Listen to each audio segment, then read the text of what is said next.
वहां से चल देती है। एक माँ के जितने जन्मे बालक थे सबको धीरे धीरे धीरे मारने लगे। कंसेना प्रहिता घोरा पूतना बाल घातनी शिशु चचार निघ्नन्ति पुरग्राम प्रजादिषु। कंसेना प्रतिहा घोरा पूतना बाल घातनी पूतना कंस के द्वारा प्रेषित कंस के द्वारा भेजी हुई जाकर के सभी के घरों में जाती, धीरे से चली जाती थी और छोटे छोटे बालकों को मारती और रुधिर उसका पान कर लेती, वही उसका भोजन था। इस प्रकार से करते करते ब्रजमंडल में वह घूमने लगी। अब संयोग से बाबा नंद और यशोदा के महल की तरफ आ रही है।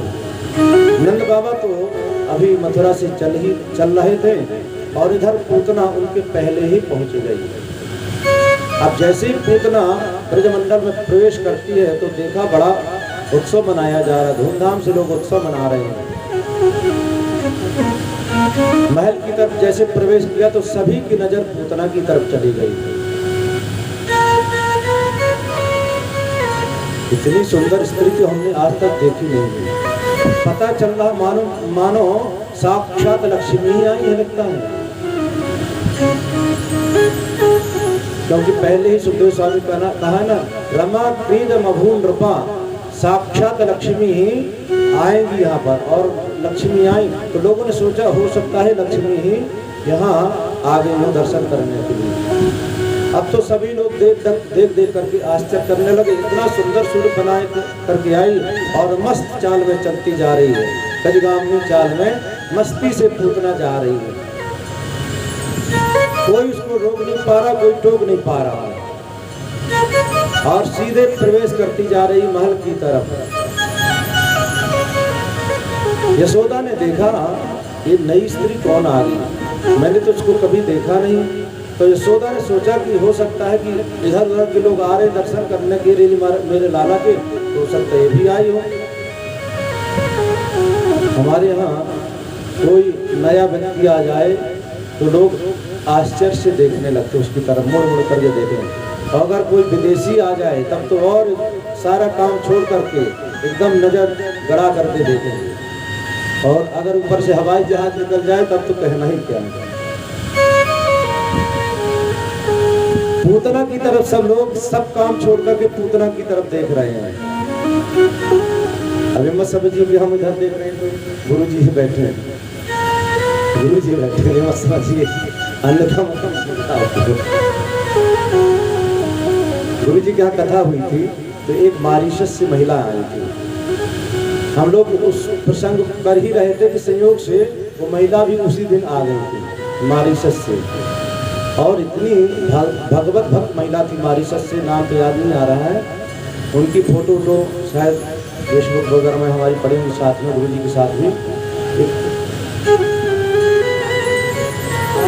हाँ ब्राजील की थी, हाँ ब्राजील की थी। और पूरा कथा में बैठ करके कथा सुनती थी और बाद में जब कथा पूरी हो जाती थी गुरु जी के पास जाती थी और पूछती थी तो गुरु जी फिर उसको अंग्रेजी में समझाते थे कि आज ये प्रसंग हुआ और बड़ी प्रसन्न होती थी। तो 7 दिन उन्होंने इतनी सुंदर कथा सुनी और अंत में जब जाने लगी तो आंसू आने लगे उनको। गुरु जी ने पूछा क्या बात है, आप आंसू क्यों आ रहे हैं? बोले इतना अच्छा यहाँ लग रहा है, यहाँ का वातावरण, यहाँ की संस्कृति देख करके मेरा मन यहाँ लग गया। परंतु आगे भी काम मुझे, मेरे बच्चे मेरे पति हैं तो वहाँ भी जाना पड़ेगा। तो हमारे यहाँ कोई विदेशी आ जाए तो लोग आश्चर्य से देखने लगते हैं। पूतना आई तो लोग आश्चर्य से देखने लगे, सोचा ये कोई विदेशी महिला होगी, इतनी सुंदर सज धज करके आई थी। और बनावटीपन तो कुछ अलग होता ही है, ऐसे सुंदर ना दिखे कोई, अगर बनावटीपन कर ले तो और सुंदर लगेगा। और बनावटीपन में तो वैसे कई लोग तो ऐसे तो होते हैं कि ऐसे ही सुंदर लगते हैं, परंतु जब बनावटीपन कर लेते तो एकदम भूतों जैसे लगते हैं। पूतना प्रवेश कर गई, यशोदा ने भी नहीं रोका, कोई रोक नहीं पड़ा, सीधे जहाँ कन्हैया सोए थे, लाला सोए थे, उस कक्ष में जाकर के प्रवेश कर गए। अब जैसे ही लाला ने देखा तो तुरंत अपने नेत्र बंद कर लिए। कन्हैया ने सोचा फिर आ गई है। राम जन्म में आए थे तो उस समय भी एक स्त्री ही का वध करना पड़ा था। एक स्त्री आई थी पहले, कौन आई थी? ताड़का। और इस बार भी पहले ही एक स्त्री आ गई तो कन्हैया ने अपने नेत्र बंद कर लिए। महात्माओं ने, विद्वान ने बहुत सुंदर भाव दिया यहाँ पर कि भगवान ने क्यों नेत्र बंद किया, अपने आंखों को क्यों बंद कर दिया।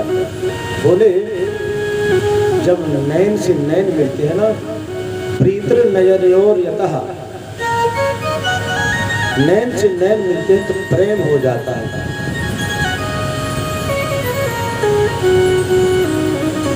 और भगवान ने सोचा अगर इससे मैं नजर मिलाऊंगा तो इससे मुझे प्रेम हो जाएगा, फिर इसकी हानि, इसको कुछ नुकसान नहीं कर सकूंगा। तो भगवान ने अपने नेत्र बंद कर दिए। एक भाव ये है कि भगवान ने नेत्र बंद क्यों किए? बोले भगवान के एक नेत्र में चंद्रमा का वास है, एक नेत्र में सूर्य का वास है।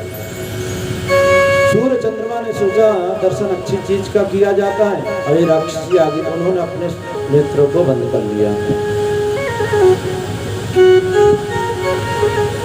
या भगवान ने नेत्र बंद इसलिए किया कि देखूं तो सही कि इसको कौन से स्थान में बैठाना है। जो माता का स्थान उसमें बैठा लूं, कोई दूसरा स्थान इसको दे दूं। इस प्रकार से कन्हैया ने अपने नेत्र बंद कर दिए और सोचने लगे कि क्या किया जाए। या एक ये भाव है, कन्हैया ने सोचा कि मेरा जन्म हुआ है बढ़िया से आनंद के लिए, मस्ती के लिए, माखन मिश्री खाने के लिए, लीलाएं करने के लिए, और अभी माखन मिश्री मुख में गया नहीं और ये पूतना मौसी विष पान कराने के लिए हमको आ गई। तो भगवान भोलेनाथ को आमंत्रित किया, आह्वान किया कि भोलेनाथ अब आप आइए यहाँ पर और आप यहाँ आकर के विषपान कीजिए, और आप विषपान कीजिए और हम दुग्ध का पान करेंगे। वहीं पर एक काला कलूटा विशाल विकराल व्यक्ति खड़ा था और रो रहा था। भगवान ने अंदर ही अंदर मन ही मन उससे वार्तालाप की, पूछा आप कौन है, क्यों रो रहे हैं? बोले मैं काल हूँ। तो रो क्यों रहे हो? बोले महाराज आप तो दुग्ध पान करेंगे और भोलेनाथ अपना उनका जो आर विषपान करेंगे, मुझे क्या मिलेगा? भगवान ने कहा तुम इसके प्राणों का हरण, प्राणों का पान करो। सामुंजमुंजालमिति प्रभासिणी निष्पेद्यमानाखिल जीव मर्मणि। उसके मर्म को, उसके प्राणों का संचार काल करने लगे। एक तरफ भगवान दुग्ध पान कर रहे हैं, भगवान भोलेनाथ उसके विष के, उसके जहर को पान कर रहे हैं, और काल जो दोनों का चेला है, साझा चेला, उसके प्राणों का हरण, प्राणों का पान कर रहा है। तस्मिन् स्तनं दुज्जरवीरमुल्वणं घोरांकमादाय शोरददावता गाढ़ं कराभ्यां भगवान पपेद्यतं प्राणेशं रोषसमन्वितो पिबत सामुंजं जालमिति प्रभासिणी। पूतना ने सोचा थोड़ा सा पान करेगा और जहर थोड़ा सा उसके मुंह में जाएगा, इसकी लीला समाप्त हो जाएगी। परंतु जैसे ही भगवान ने नेत्र खोले तो उसका जो बनावटीपन था धीरे धीरे धीरे धीरे धीरे पिघलने लगा। कोई कितना ही सुंदर सज के आ जाए ब्यूटी पार्लर से और अच्छी खरीद उपहारी में 12 बजे जेठ का महीना में खड़ा हो जाए तो सारा का सारा मेकअप बहकर चला जाएगा। पूतना ने जब कन्हैया ने अपने नेत्रों को खोला तो उसका सारा का सारा मेकअप धीरे धीरे धीरे धीरे नष्ट होने लगा, समाप्त होने लगा।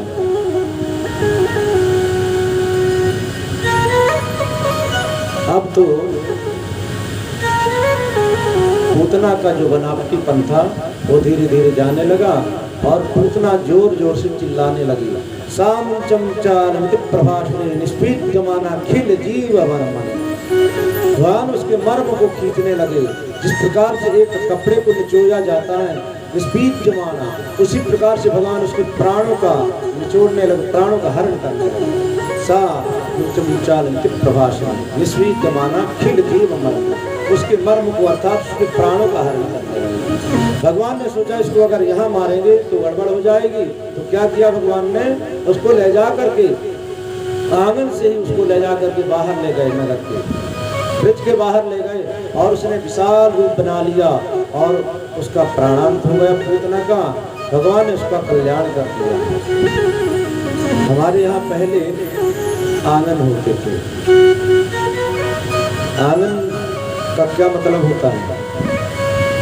आंगन में से हमारे घर की जो नकारात्मक शक्ति है वो आंगन के माध्यम से बाहर निकलती है। अब तो उस समय नहीं रहा, अब तो अलग ही सिस्टम हो गए हैं, परंतु पहले आंगन होते तो आंगन में तुलसी का पौधा लगाया जाता बीच में, तो उससे क्या होता था, आंगन में जो भी शुभ काम होते थे आंगन में होते थे। पितृदेवार्चन पर, चाहे शादी विवाह हो चाहे पितरों का कार्य हो, सारे के सारे काम सभी काम आंगन में ही होते थे। और आंगन के माध्यम से ही घर की जो नकारात्मक ऊर्जा हो जाकर के बाहर निकलती थी। तो आंगन के द्वारा पूतना को लेकर के भगवान चले गए और पूतना का संहार हो गया, पूतना का प्राणांत हो गया। और जैसे ही प्राणांत हुआ कि धड़ाम से जाकर के जाने कितने पेड़ पौधे चट करके सारे पेड़ पौधे टूट गए और कन्हैया उसकी गोदी में खिलखिला करके हंस रहे, मुस्कुरा रहे हैं। जैसे ही ब्रजवासियों ने, गोकुलवासियों ने आवाज सुनी तो तुरंत दौड़े देखते हैं, अरे ये तो बहुत विशाल कोई राक्षसी आई है। और देखा तो कन्हैया उसकी गोदी में उसके ऊपर बैठे, वक्षस्थ पर बैठे हंस रहे हैं, खेल रहे हैं। और इस प्रकार से पूतना का वध हो गया। और इधर नंद बाबा आ गए। नंद बाबा ने देखा कि सब क्या, तो लोगों ने बताया महाराज एक राक्षसी आई थी कन्हैया को मारने के, लाला को मारने के लिए। अब तो नंद बाबा को याद आ गया कि वसुदेव जी ने जो कहा था सही ही कहा था। इसका मतलब वसुदेव जी जो कहते हैं वो सही ही होता। संतुत्पाताच गोकुले, गोकुल में कुछ उत्पात होने वाले हैं तो आपको जाना चाहिए, तो सही बात है। तो पूतना का इतना विशाल शरीर था, इतना बड़ा शरीर था, तो उसके शरीर को अलग अलग भागों में काट करके उस शरीर को जलाया गया। सुखदेव स्वामी कहते हैं राजन, उसके शरीर को अलग अलग भागों में करके जलाया गया। और इसके बाद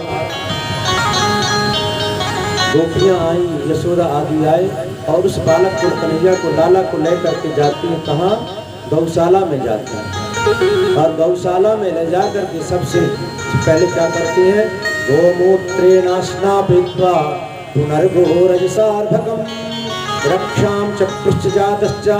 सबसे पहले क्या करते हैं? गोमूत्रेण, गाय के मूत्र से कन्हैया को स्नान कराए। गोमूत्रेण स्नापयित्वा पुनर्गोरजसार्धकम। इसके बाद जो गौशाला की धूल है ना, उसको कन्हैया के शरीर में लगा रहे हैं। कहीं डॉक्टर के पास, कहीं वैद्य के पास नहीं लेके गई, इसने पता नहीं देखी क्या खा लिया, पता नहीं क्या हो जाएगा। अपने घर का उपाय कर रही है देवियाँ, गोपियाँ अपने घर में उपाय सारे कर रही हैं, कन्हैया को किस प्रकार से सुरक्षित करना है। और इसके बाद कन्हैया की नजर उतार रही है। नजर कैसे उतार रही है? इंद्रियाणि हृषिकेशा प्राणान्नारायणो भतो श्वेतदीपपतिश्चित्तं मनो योगेश्वरो भतो। हमारे कन्हैया की इंद्रियों की रक्षा भगवान नारायण करें। इंद्रियाणि हृषिकेश प्राणान्नारायणो भतो। प्राणों की रक्षा नारायण करें और इंद्रियों की रक्षा ऋषिकेश भगवान करें। भगवान को इस प्रकार से झाड़ा दे रही है, पूछ हिला हिला करके झाड़ रही है और श्लोकों का दान कर रही हैं। भगवान के नाम देख करके हंस रहे हैं। कन्हैया ने कहा तुमको हंसी क्यों आ रही है? बोले आपके नाम और आपको ही झाड़ा दे रही हैं, आपको ही झाड़ रही हैं आपके नामों से। और इस प्रकार से सुंदर ढंग से उनको झाड़ा देते हुए। और सुखदेव स्वामी कहते हैं पूतना लोक बालग्नि राक्षी रुद्रासना जिघांसयापि हरे स्तनम दत्ता पशत गतिम। पूतना का आहार ये रुधिर था और वो बालकों को मार के भी भगवान ने उसका कल्याण कर दिया। परीक्षित जी ने प्रश्न किया कि महाराज जब इसको शरीर को जलाया गया तो इसके शरीर से पूरा वातावरण सुगंधित हो गया था। आखिरी राक्षसी थी, इसके शरीर से दुर्गंध आनी चाहिए थी, तो सुगंधित वातावरण कैसे हुआ? सुखदेव स्वामी कहते राजन, जिसका स्पर्श साक्षात भगवान नारायण ने किया, भगवान ने किया हो, तो उसके शरीर से दुर्गंधि की कोई संभावना ही नहीं है। इस पूतना मोक्ष को जो श्रवण करता है, पाठ करता है, सुखदेव स्वामी कहते हैं एतत् पूतना मोक्षम कृष्णस्याद्भुतम श्रुणुयात् सत्यामर्त्यो गोविंदे लभते। भगवान गोविंद के चरणों में रति होती है, भक्ति होती है, ऐसा इस पूतना मोक्ष का महात्म्य है। इसके बाद 3 महीना बीत गए। कंस परेशान हो गया कि पूतना अभी तक आई नहीं है, क्या बात है? तो दूसरे राक्षस को भेज दिया। किसी ने बता दिया महाराज उसका तो कल्याण हो गया, तो एक और राक्षस को भेज दिया। उसका नाम था सक्तासुर। किसी विद्वान ने माता यशोदा से बता दिया कि देवी आपके बालक नहीं हो रहा है ना, तो आप अपने दरवाजे पर एक सकट अर्थात एक बैलगाड़ी रख लीजिए शगुन के लिए। तो माता यशोदा ने शगुन के लिए किसी के कहने पर, विद्वान के कहने पर अपने दरवाजे पर एक बैलगाड़ी रख दी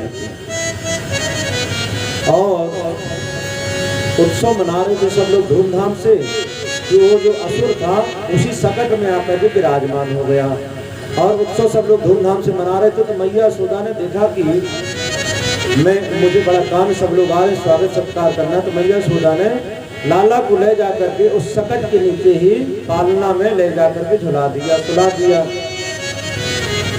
और अपने काम में लग गए। कन्हैया ने सोचा अच्छा सबका ध्यान उत्सव मनाने में, हमारी तरफ किसी का ध्यान नहीं है, अब ऐसी लीला करेंगे कि सभी का ध्यान हमारी तरफ आ जाए। तो सक्तासुर ने क्या किया कि उस बैलगाड़ी में सवार हो गया, धीरे धीरे धीरे धीरे उस पर दबाव देने लगा और जैसे ही दबाव देने लगा तो वह बैलगाड़ी धीरे धीरे धीरे धीरे नीचे को दबने लगी। नीचे दबने लगी तो भगवान ने सोचा कि अब क्या किया जाए। तो भगवान ने क्या किया कि अपने दाहिने पैर को उठाया और धीरे से उस बैलगाड़ी का स्पर्श किया तो छड़ाम धड़ाम से जाकर के बैलगाड़ी जाने कितने दूर पड़ी, तितर बितर हो गई, फूट फूट के दूर जाकर के पड़ी। अब तो सभी का ध्यान आकर कन्हैया की तरफ पड़ा। माता यशोदा ने सोचा ना यहाँ कोई तूफान आया, ना कोई आंधी आई, ना कोई भूकंप आया, आखिर ये टूटा कैसे? आखिर ये टूटा कैसे? किसी बालक ने कहा मैया आपके लाला ने उसको पैर से धक्का मार के तोड़ दिया। मैया यशोदा ने कहा तेरा दिमाग ठीक है कि नहीं? इतना 3 महीना का बालक है और ये बैलगाड़ी कैसे तोड़ सकता है? सुखदेव स्वामी कहते हैं परीक्षित, माता यशोदा जो है ना प्रेम में इतनी भाव विभोर हो रही है कि उनको कुछ पता ही नहीं चल रहा। जब सक्तासुर का वध हो गया,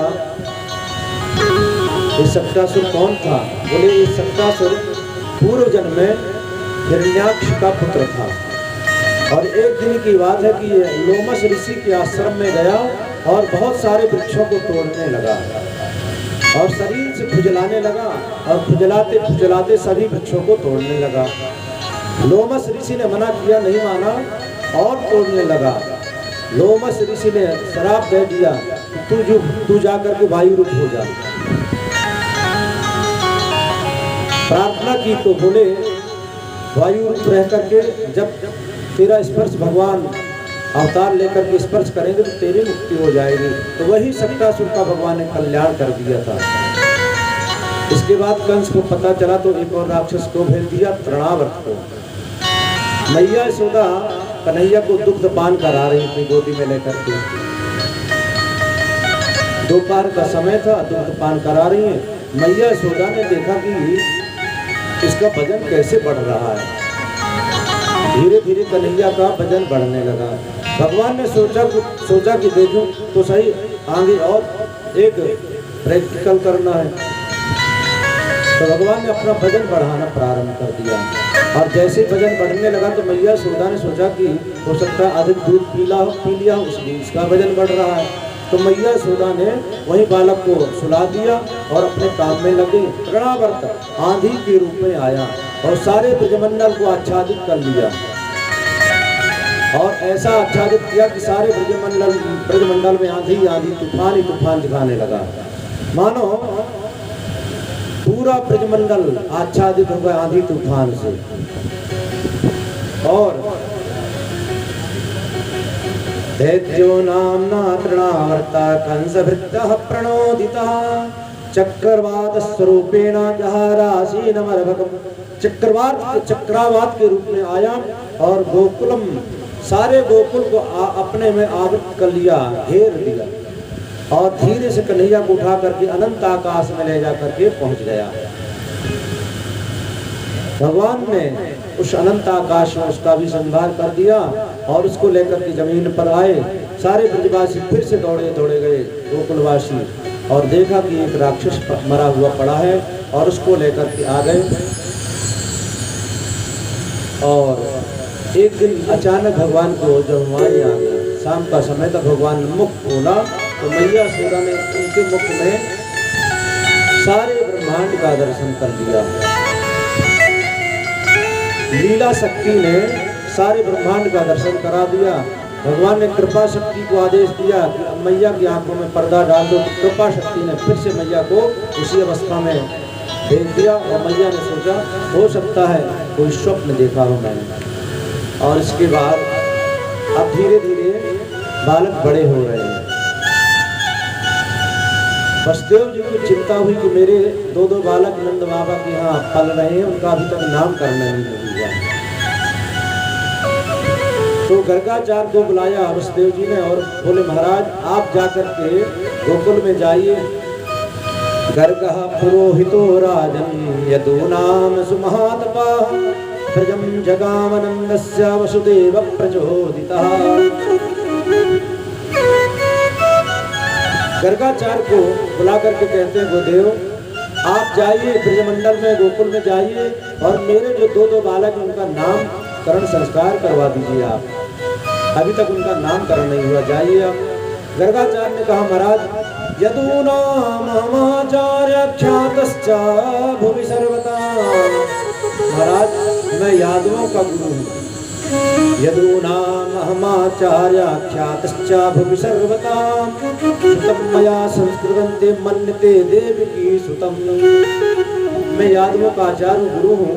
अगर मैं जाकर के गोकुल में गया और उनका नाम संस्कार करता हूँ तो लोग ये जाने कि देवकी और वसुदेव के ही वो पुत्र हैं, ये बात पता चल जाएगी। पर बार बार आग्रह किया वसुदेव जी ने तो गर्गाचार्य जी बोलते ठीक है जाता हूँ। और गर्गाचार्य जी आए और गोकुल की गलियों में भ्रमण कर रहे हैं और गोकुल की गलियों में भ्रमण कर रहे हैं। गोपियों ने देखा कि ये कोई महात्मा आए हैं। पूछा महाराज कौन है आप? बोले हम बहुत बड़े ज्योतिषी हैं, बहुत बड़े पंडित विद्वान हैं। अच्छा तो क्या करते हैं? बोले पूजा कराते, सत्यनारायण कथा कराते हैं, नाम संस्कार जो भी काम होता हम सब कुछ कराते हैं। अच्छा नाम संस्कार? बोले हाँ। तो गोपियों को याद आया कि अरे हमारे यशोदा के यहाँ दो बालक हैं, उनका भी नाम संस्कार नहीं हुआ है। तो बोली महाराज चलिए आप नंद बाबा के यहाँ उनके बालकों का नाम संस्कार कर दीजिए। तो गर्गाचार्य को लेकर के आती हैं गोपियाँ और यशोदा से कहती हैं यशोदा देखो हम एक बहुत बड़े विद्वान को लेकर के आए हैं पंडित को, और आप अपने बालकों का नाम संस्कार इन्हीं से करवा दीजिए।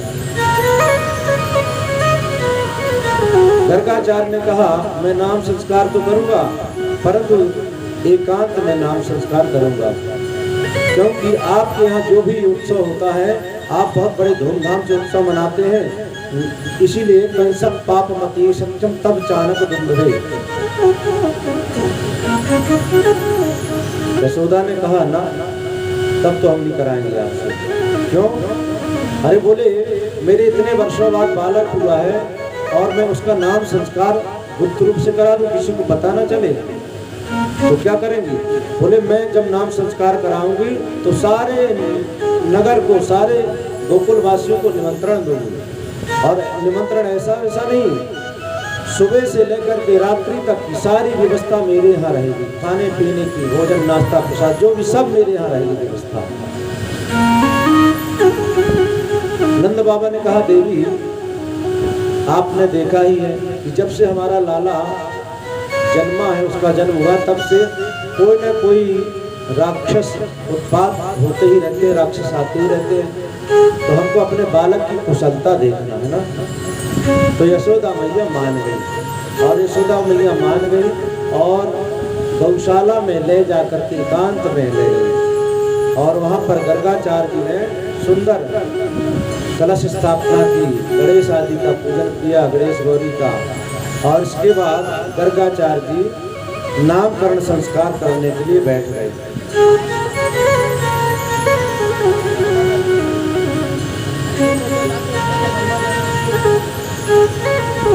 नाम संस्कार करने के लिए तैयार हो गया गर्गाचार्य।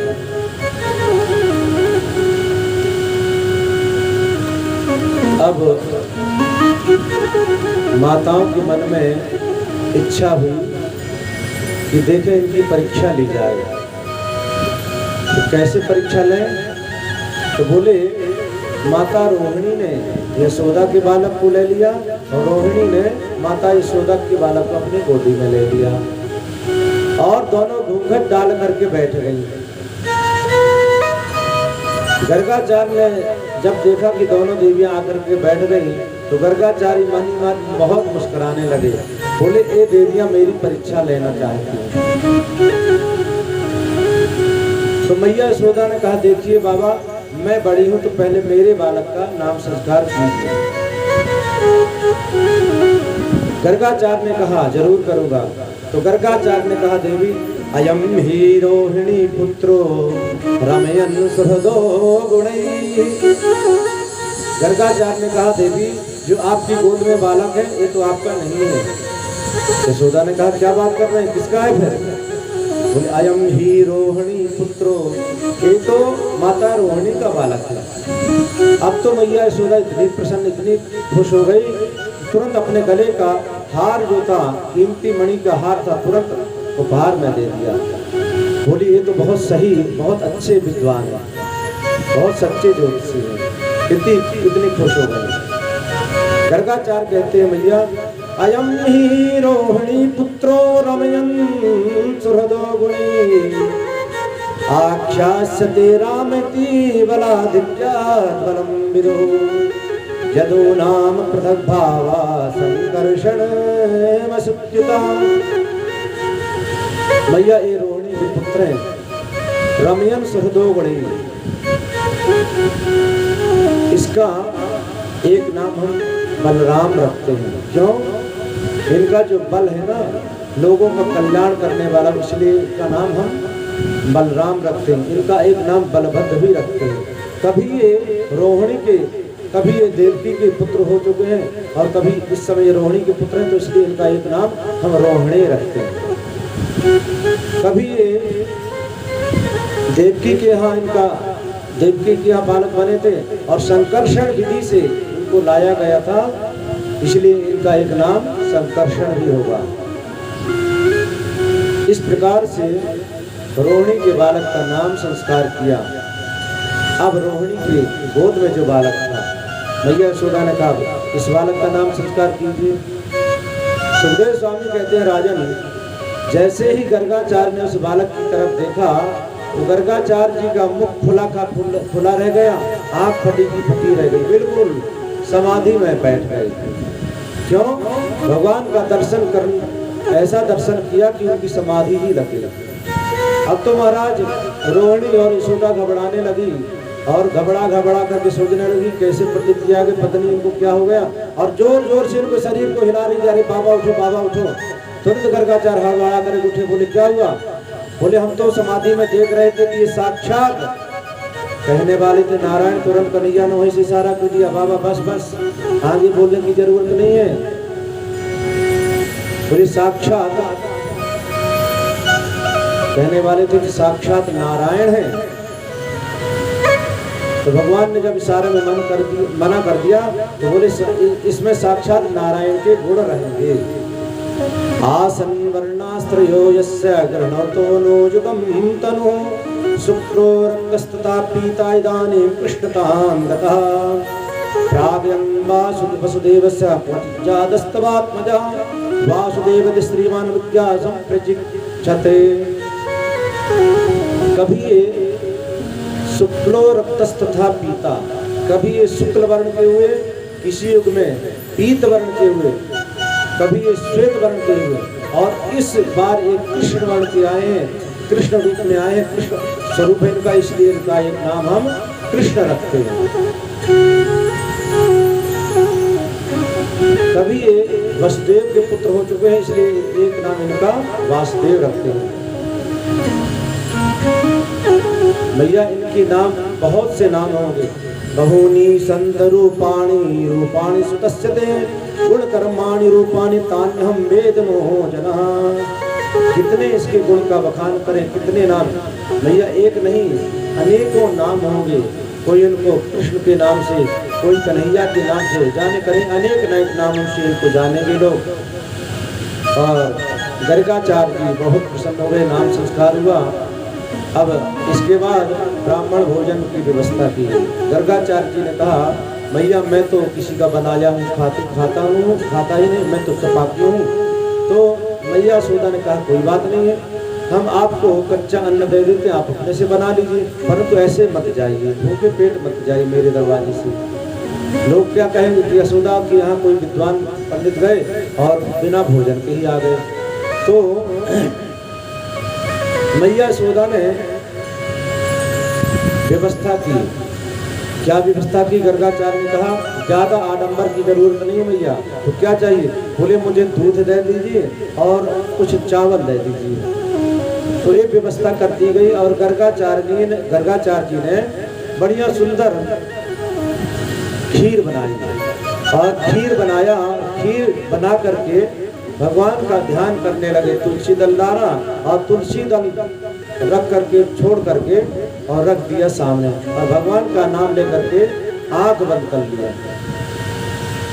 12 मिनट तक भगवान के सामने प्रसाद रखने से वो भोग बन जाता। गर्गाचार्य ने 12 मिनट तक प्रसाद को रखा और नेत्र बंद करके कपड़े को डाल करके सिर पर माला जपने लगे।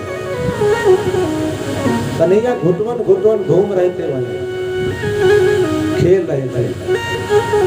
तो कन्हैया ने क्या किया, उस खीर को ले जा करके वहां से हटा दिया।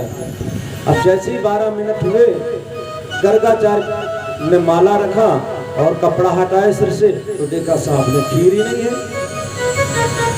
अब इधर उधर देख रहे हैं, खीर नहीं। माता यशोदा से पूछा देवी यहाँ प्रसाद रखा था कहाँ गया? मैया यशोदा ने कहा मुझे भी पता नहीं कहाँ गया। तो फिर व्यवस्था की गई और फिर से सारी सामग्री दी गई।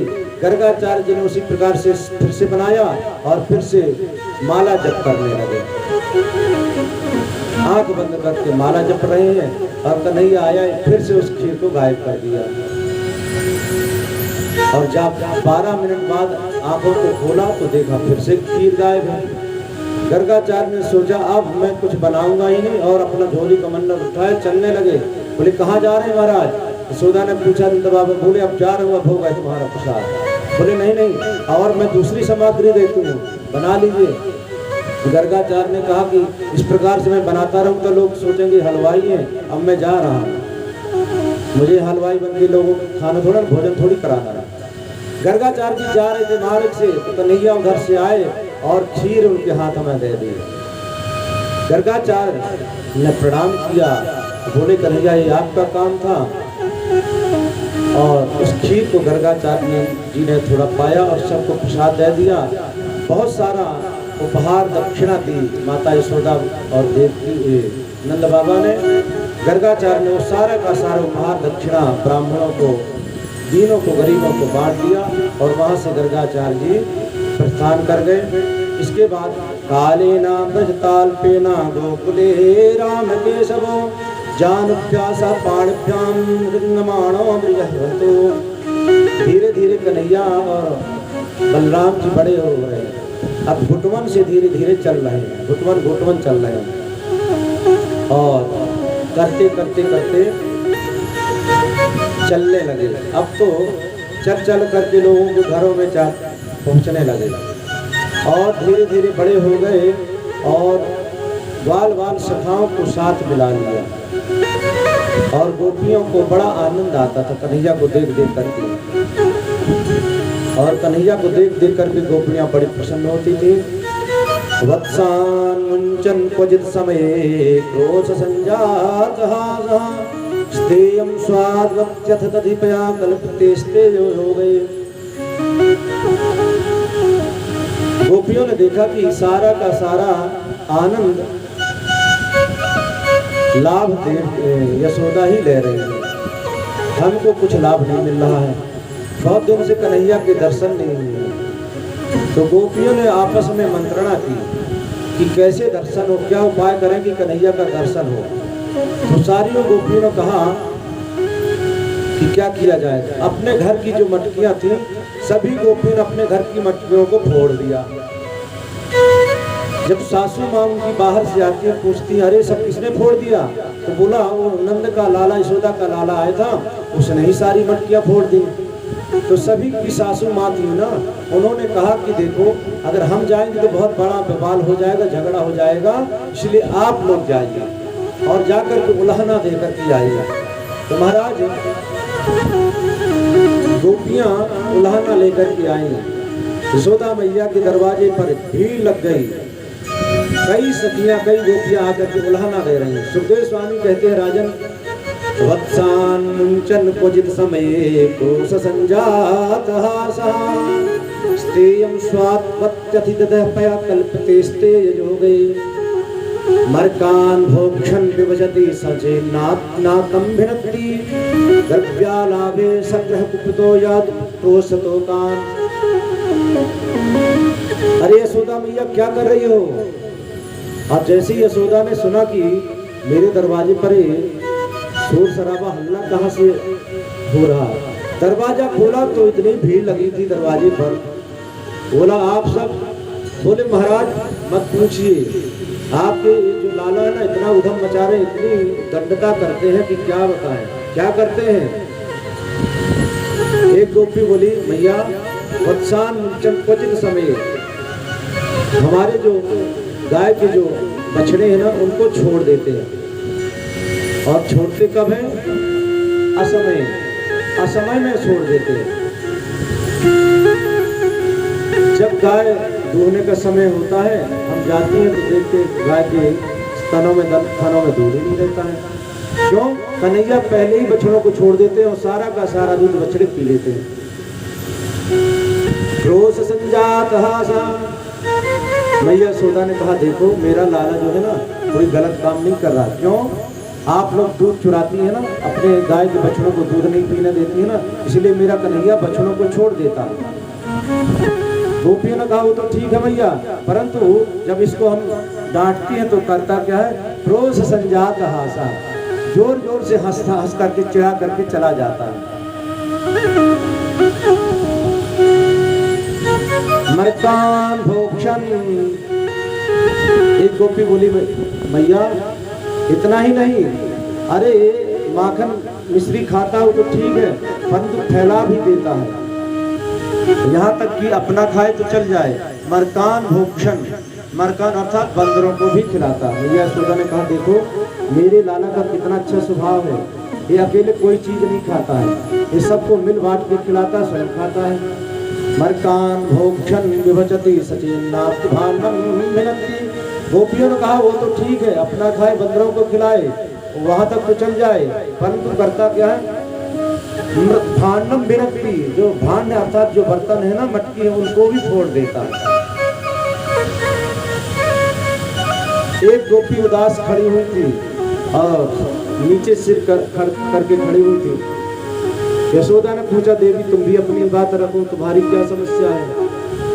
उस गोपी ने कहा मुझे तो बहुत शर्म आ रही, लाज शर्म आ रही है, तुम्हारी ऐसी साथ ऐसी कौन सी घटना होगी देवी कि तुमको इतनी शर्म आ रही है? बोले मुझे बहुत शर्म है, मैं बता नहीं पाऊँ। बोले नहीं बताओ।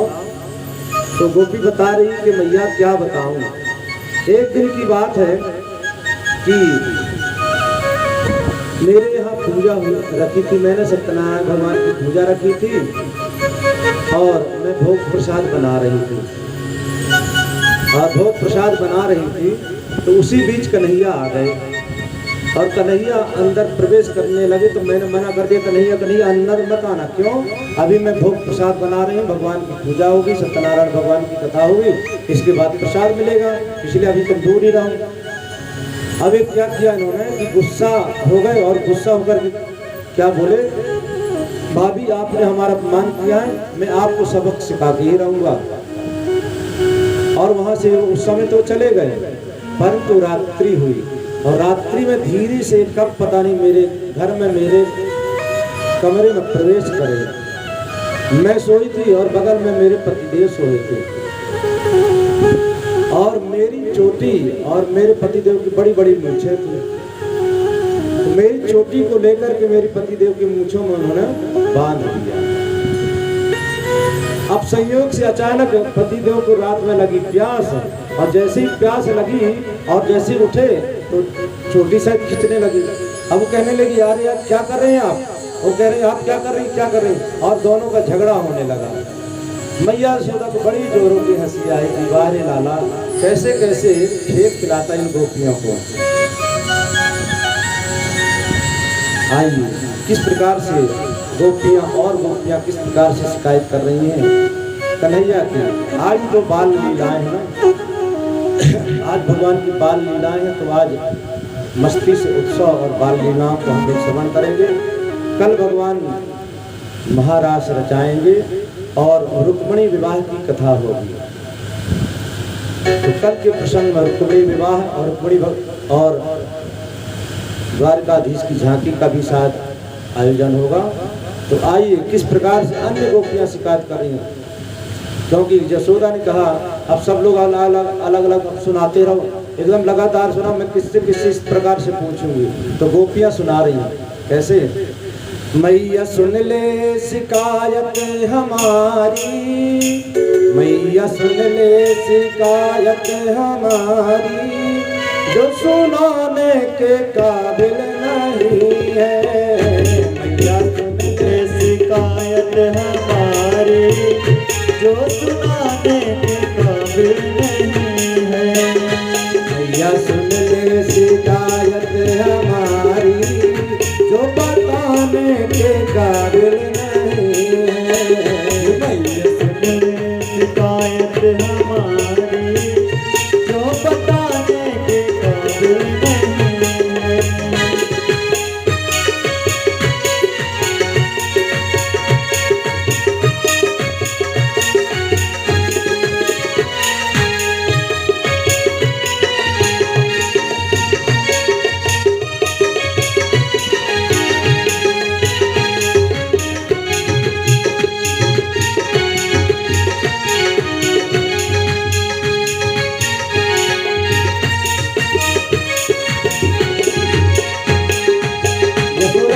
बताओ क्या शिकायत है? तो गोपी कहती है मैया पहली शिकायत हमारी, मैया पहली शिकायत हमारी, राहों में मिले थे मुरारी, राहों में मिले मुरारी, छोड़ डाली न दुनिया हमारी, छोड़ डाली न दुनिया हमारी, जो जुड़ाने के काबिल नहीं है, जो जुड़ाने के काबिल नहीं है। छोड़ डाली न दुनिया हमारी, जो जुड़ाने के काबिल नहीं है। छोड़ डाली न दुनिया हमारी, जो जुड़ाने के काबिल नहीं है।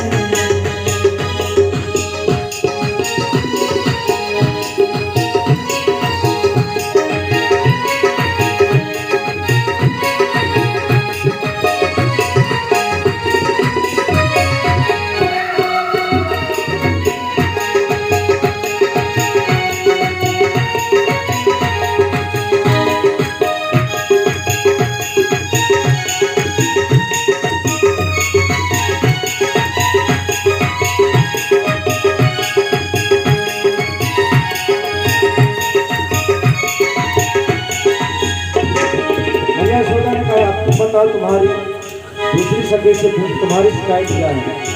तो दूसरी सखी दूसरी गोपी बोलती है मैया मैया दूजी शिकायत हमारी बागों में मेरे के मुरारी। मैया दूजी शिकायत हमारी बागों में मेरे मुरारी। मैया दूजी शिकायत हमारी बागों में मेरे के मुरारी। मैया दूजी शिकायत हमारी बागों में मेरे मुरारी।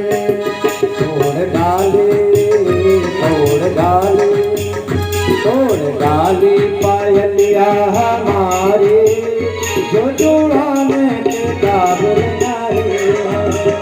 तोड़ डाली पायलिया हमारी जो जुड़ाने के काबिल नहीं है।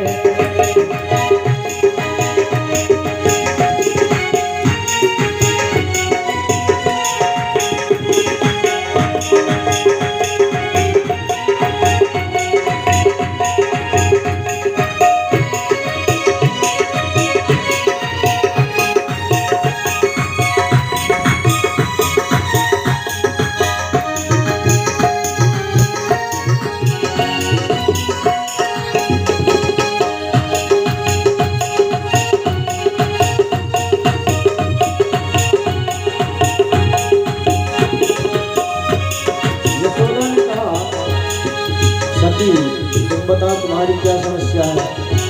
तब तीसरी गोपी कहती है तीसरी गोपी क्या करेगी क्या कह रही है मैया तीजी शिकायत हमारी बड़े घट में मेरे से मुरारी। मैया तीजी शिकायत हमारी बड़े घट में मेरे मुरारी। मैया तीजी शिकायत हमारी बड़े घट में मेरे से मुरारी। मैया तीजी शिकायत हमारी बड़े घट में मेरे मुरारी। छोड़ डाली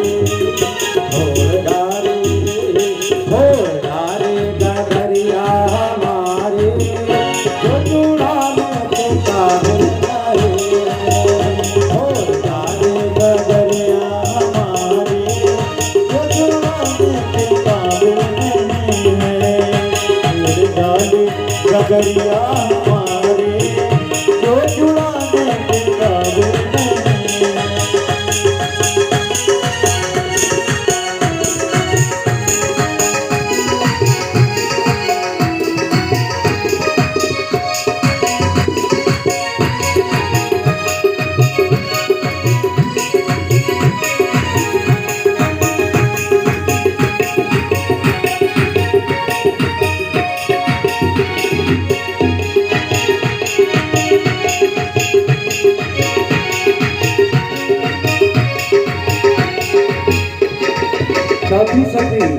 चौथी गोपी बोलती है चौथी गोपी क्या बोलती मैया चौथी शिकायत हमारी यमुना में मिले थे मुरारी। मैया चौथी शिकायत हमारी यमुना में मिले थे मुरारी। धारे धारे चुनरिया हमारी धारे धारे चुनरिया हमारी जो सीना में काबिल नहीं है। धारे धारे चुनरिया हमारी जो जुड़ाने के काबिल नहीं है।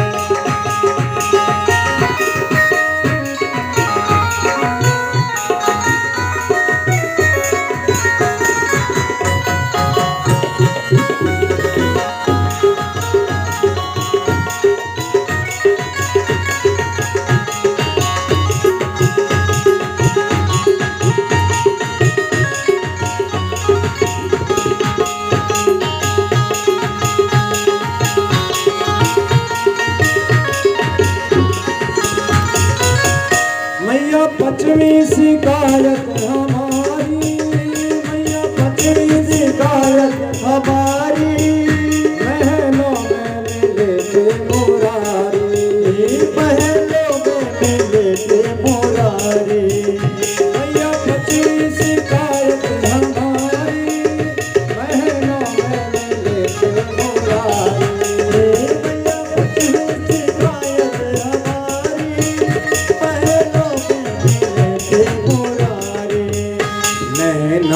जो मारी कटारे, नैनों से जो मारे कटारे, जो भुलाने के काबिल नहीं है। नैनों से जो मारे कटारे, जो भुलाने के काबिल नहीं है। जो मारे कटारे, जो भुलाने के काबिल नहीं है।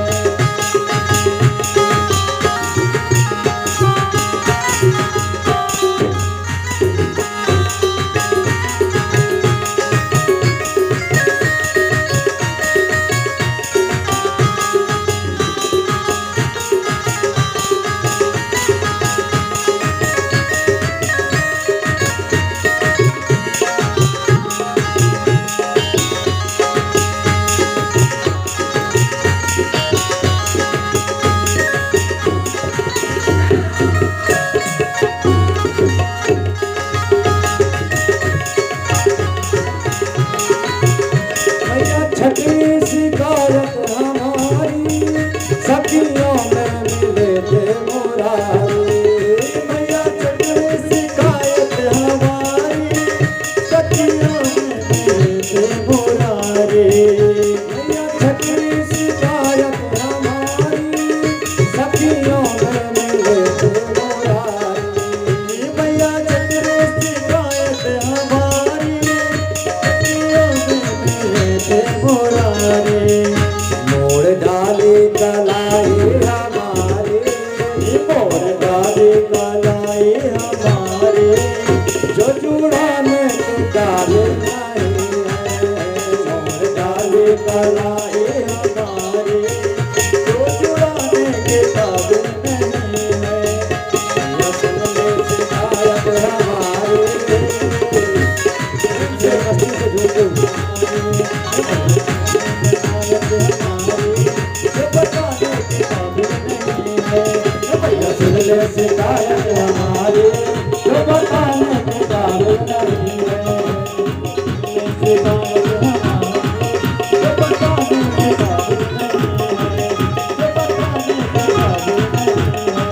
जो बताने के काबिल नहीं है। इस प्रकार से गोपियां भगवान के दर्शन करने के लिए कोई न कोई उपाय ढूंढ लेती हैं। माता यशोदा ने कहा, खबरदार मेरे लाला को चोर मत बताना तुम लोग। अगर तुमने मेरे लाला को लांछन लगा दिया तो लोग क्या कहेंगे? इसका जब विवाह का समय आएगा तो लोग कहेंगे कि तो चोर का बेटा है, इसकी शादी कैसे होगी? सुखदेव स्वामी कहते हैं महाराजन, इस प्रकार से गोपियां बड़ी प्रसन्न हो रही हैं। एक गोपी थी, उसको बड़ा अभिमान था।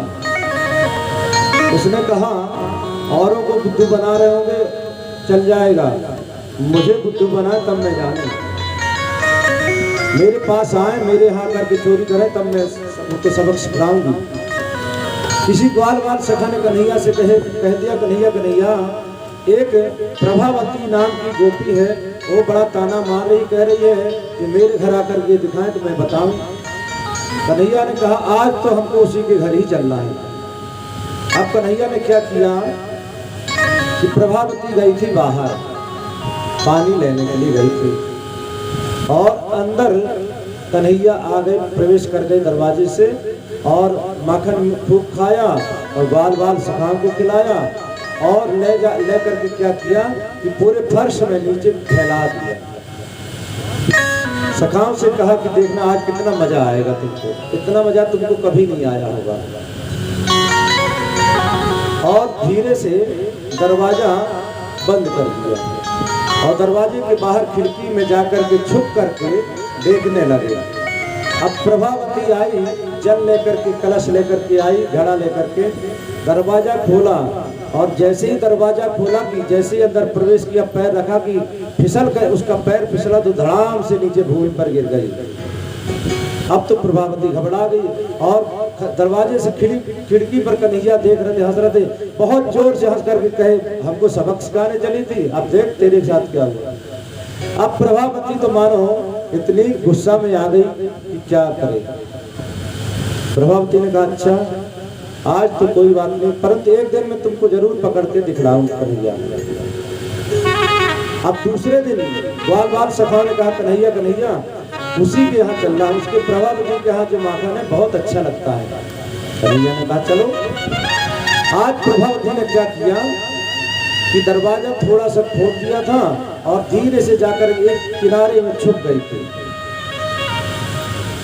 कन्हैया आए ग्वाल बाल सखाओं के साथ और देखा कि अरे आज तो दरवाजा खुला पहले से, सोचा कुछ गड़बड़ तो नहीं है, दरवाजा पहले से खुला हुआ है, सोचा होगा देखा जाएगा।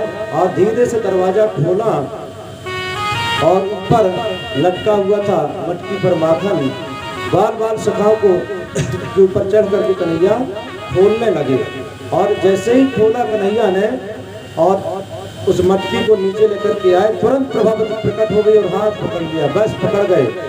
अब तो ग्वाल बाल सखा भाग गए वहां से, कन्हैया कन्हैया भागो भागो भागो। कन्हैया ने कहा अब तो मैं पकड़ा लूं, मैं कैसे भाग सकता हूँ। प्रभावती ने इतने जोर से हाथ पकड़ लिया, प्रभावती ने कहा आज तुझे मैं रंगे हाथ पकड़ करके सबके सामने ले जाऊंगी। यशोदा कभी मानती नहीं थी ना, आज मैं सबको दिखाऊंगी। अब प्रभावती कन्हैया का हाथ पकड़ करके चली आ रही है।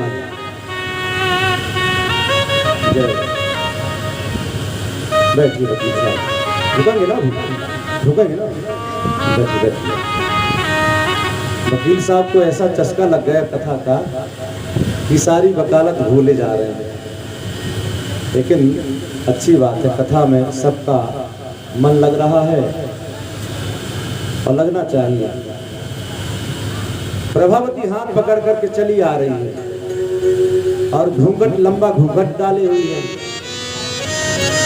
अब सबको बता रही है, चिल्ला रही है देखो देखो मैंने नंद के लाला को रंगे हाथों पकड़ लिया है।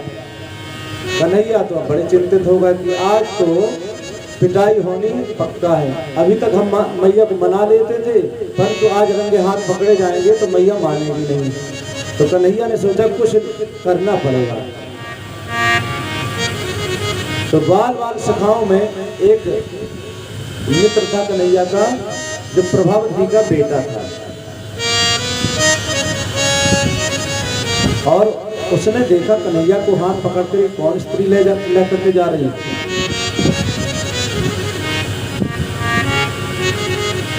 श्री दामा ने पूछा कन्हैया कन्हैया कहाँ जा रहे हो? बोले चलोगे? बोले कहाँ जा रहे बताओ तो सही। बोले जा रहे हैं दुकान में, जा रहे रसमलाई खाने जा रहे हैं। बोले तुम भी खाओगे? बोले अरे कन्हैया मैंने कभी रसमलाई खाई नहीं, अगर तुम्हारे द्वारा मिल जाए तो बड़ा आनंद, बहुत अच्छा रहता। बोले आओ। और क्या किया कन्हैया ने कि प्रभावती के बेटों को बुला लिया। अब प्रभावती से कहते अरे प्रभावती देख कितने जोर से तूने मेरा हाथ पकड़ा है, इतने देर से हाथ कस के पकड़ रखा, मेरा हाथ दर्द कर रहा, देख निशान बन गया, दूसरा हाथ पकड़ ले। और प्रभावती ने जैसे ही हाथ छोड़ा तो कन्हैया ने उसके बेटे का ही हाथ धीरे से पकड़ा दिया। अब प्रभावती घूंघट डाली और दौड़ी दौड़ी जा रही, चिल्ला रही कि देखो ब्रजवासियों, मैं आज रंगे हाथों कन्हैया को पकड़ करके लाई हूँ। अब तो सभी गोकुलवासी मुंह में हाथ लगा लगा कर हंस रहे हैं कि देखो कैसी पागल हो गई है, अपने ही बेटे का हाथ पकड़ करके ले जा रही है, कह रही कन्हैया का हाथ पकड़ा है। अब इधर से कन्हैया ने क्या किया कि कन्हैया धीरे से पीछे के दरवाजे से आ गए और मैया के पास आकर के मैया से कहा मैया मैया देख बहुत जोर की भूख लगी है। बोले कन्हैया से भूख लगी तो जा भी व्यवस्था करो। कन्हैया कहा मैया मैया देख तू मुझे प्रेम करती चाहती ना? बोले हाँ, उसमें कोई सोचने की कोई पूछने की बात थोड़ी है, मैं तुझे इतना चाहती हूँ। अच्छा मैया देख आए दिन ये गोपियाँ शिकायत लेके आती हैं और सब झूठी होती हैं। बोले हाँ, मैं जब तक मैं रंगे हाथ ना पकड़ लूँ मैं कैसे विश्वास करूँगा? कन्हैया ने कहा देख मैया अभी फिर कोई एक गोपी आ जाएगी, झूठ मूठ की शिकायत करने लगेगी। यशोदा ने कहा मैं कैसे शिकायत कर मान लूँ, तुम तो मेरे पास में। और जैसे ही बात तालाब हो रही थी कि दूर से प्रभावती दौड़ी दौड़ी आई, चिल्लाती देख यशोदा मैंने तेरे लाला को आज रंगे हाथ पकड़ा है। कन्हैया धीरे से मैया के पीछे जाकर के छुप गए। कन्हैया ने मैया से धीरे से इशारे में कहा देख मैया मैं जो कह रहा था देख सही हुआ ना? अब जैसे चिल्ला रही थी यशोदा को जोर की हंसी आने लगी कि देखो कैसी पागल हो रही है, अपने ही बेटे का हाथ पकड़ करके कह रही है कि देखो मैंने कन्हैया का हाथ पकड़ कर ये रंगे हाथों पकड़ लिया। प्रभावती ने कहा देख यशोदा तू मानती नहीं थी ना कि तेरा लाला चोरी करता, बदमाशी करता है, मटकी फोड़ता है, आज देख रंगे हाथों में तेरे लाला को पकड़ के लाई। मैया यशोदा ने कहा अरे प्रभावती पहले अपना घूंघट खोल तू, और घूंघट खोल के पीछे की तरफ देख तो सही तूने किसका हाथ पकड़ा है। और जैसे ही प्रभावती ने घूंघट खोला और पीछे की तरफ देखा तो उसका ही बेटा था। तुरंत एक चांटा लगाया, बोला तू कहाँ से आ गया? बोले मैया तूने ही तो मेरा हाथ पकड़ा था। तब प्रभावती को याद आ गई कि जो हाथ अदला बदली वाली जो लीला हुई थी उसी में कुछ गड़बड़ हो गई थी, उसी में इसने कुछ खेल कर दिया। अब प्रभावती तो मानो चिल्लाती हुई कहेगी कन्हैया एक दिन मैं तुझको जरूर देख लूंगी। और प्रभावती वहां से चिल्लाती हुई चली गई। कन्हैया ने कहा मैया मैया थोड़ा हम घूम करके आते, थोड़ा खेल के आ जाए। मैया ने कहा जा जल्दी आ जाना। और धीरे से दूसरे रास्ते से गए कन्हैया और प्रभावती को चढ़ा करके बोले ये हाथ पकड़ने चली थी, ले देख कितनी मजा आया कुछ। श्री दामा ने कहा कन्हैया बड़ी अच्छी रसमलाई खिलाई तूने तो आज, अब मेरी मैया से मेरी पिटाई करवा दी।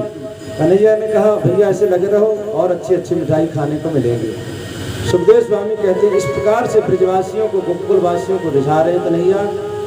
और एक दिन की बात है, कन्हैया ने सोचा कि जिसको देखो यही कहता है कि भगवान की रज मिल जाए, भगवान की रज मिल जाए, भगवान के चरणों की रज मिल जाए। आखिर ऐसा है क्या मेरी चरण की रजों में? एक दिन भगवान यमुना जी के किनारे गए और मृद भक्षण की लीला की, और मृद भक्षण कर लिया भगवान ने, मिट्टी खा ली। बाल बाल सखा ने कहा कन्हैया हम तुम्हारी शिकायत मैया यशोदा से कर देंगे। और मृद भक्षण कर लिया और बाल सखाए, बलदाऊ जी आए और सभी ने कहा मैया मैया तेरे लाला ने आज मिट्टी खा ली। मैया ने कहा कान पकड़ करके बता तूने मिट्टी खाई है? कन्हैया ने कहा ना मैया मैं बिल्कुल मिट्टी नहीं खाई, मैंने ये सब झूठ बोल रहे हैं। कन्हैया ने जब इस प्रकार से कहा तो कन्हैया ने कहा मैया ने कहा चलो कोई बात नहीं है, अगर बलराम कह देंगे तो मैं मान जाऊंगा। अब तो बलराम दूर खड़े हुए थे, कन्हैया मैया के बगल में खड़े हुए थे। कन्हैया ने सोचा बलराम जी तो सही बता देंगे, और बलराम जी ने अगर बता दिया तो पिटाई जरूर हो जाएगी। तो बलराम जी ने तो इशारे में ही कन्हैया ने क्या कहा, क्या किया कि अगर आपने हमारी शिकायत कर दी तो समझ लीजिए हम भी मैया से शिकायत कर देंगे कि आपने भी भांग के बड़े बड़े गोले खाए हैं। अब तो महाराज बलराम जी के क्रोध का ठिकाना ना, गुस्सा से उनकी लाल आंखें हो गई, मानो सचमुच में उन्होंने भांग खा ली। बलराम जी ने सोचा इसकी पिटाई तो बाद में होगी, पिटाई हमारी पहले हो जाएगी। तो बलराम जी ने कहा मैया मुझे पता नहीं मैं सिखाई कि नहीं, मैं तो दूसरे काम में लगा था, मैं दूसरा काम कर रहा था। मैया ने कहा कान पकड़ करके बोले सच सच बता तूने मिट्टी खाई है? तो कन्हैया जवाब दे रहे नाम भक्षितवानंबा सर्वे मिथ्याभिशंसिना यदि सत्यग्रहस्तर्हि समक्षम पश्य मे मुखम। मैया मैंने मिट्टी नहीं खाई है, ये लोग झूठ बोल रहे हैं, अगर तुझे विश्वास नहीं है तू मेरे मुख में देख ले। मैया ने कहा ये बात सही है। और मैया ने जैसे ही मुख देखा कन्हैया का, कन्हैया ने अपना मुख फाड़ा तो सारा संसार का दर्शन कर लिया। ज्योतिष चक्रम जलम तेजो नवस्वान विदेव जा वैकारिका इंद्रिया नौ मात्रा गुणास्त्रया